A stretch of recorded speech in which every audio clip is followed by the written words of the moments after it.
ಮಂಗಳೂರು ಬೆಂಗಳೂರು ರಾಷ್ಟ್ರೀಯ ಹೆದ್ದಾರಿ 75ರ ಗುಂಡ್ಯ ಸಮೀಪದ ಬರ್ಚಿನಹಳ್ಳಿ ಎಂಬಲ್ಲಿ ಟ್ಯಾಂಕರ್ ಲಾರಿ ಹಾಗೂ ಈಚರ್ ವಾಹನ ನಡುವೆ ಸಂಭವಿಸಿದ ಅಪಘಾತದಲ್ಲಿ ಈಚರ್ ಚಾಲಕ ಗಂಭೀರವಾಗಿ ಗಾಯಗೊಂಡ ಘಟನೆ ನಡೆದಿದೆ.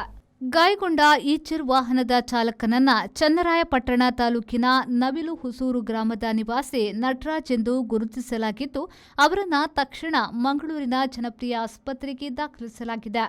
ಮಂಗಳೂರಿನಿಂದ ಬೆಂಗಳೂರಿಗೆ ಪ್ಲಾಸ್ಟಿಕ್ ಮಣಿಯನ್ನ ಸಾಗಿಸುತ್ತಿದ್ದ ಈಚರ್ ವಾಹನಕ್ಕೆ ಬರ್ಚಿನಹಳ್ಳದಲ್ಲಿ ಎದುರಿನಿಂದ ಬರುತ್ತಿದ್ದ ಹಾಸನದ ಆಲೂರು ಮೂಲದ ಶಶಿ ಎಂಬುವರು ಚಾಲನೆ ಮಾಡುತ್ತಿದ್ದ ಟ್ಯಾಂಕರ್ ಲಾರಿ ಡಿಕ್ಕಿ ಹೊಡೆದಿದೆ.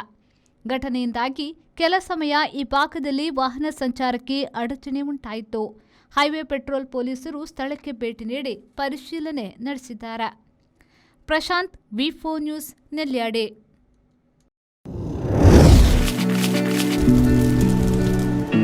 Rice Spices started in the year 2019.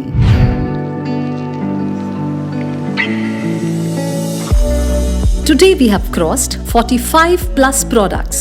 All our products are pure and natural without any adulteration. The products have authentic recipes. Process of preparation is also in a traditional way.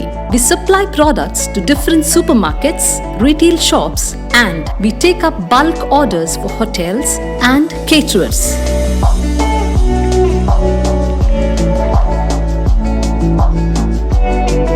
We have an experiential store at Rice Spices, Chilimbi, opposite Reliance Mart, Mangaluru. Contact 96065 93921.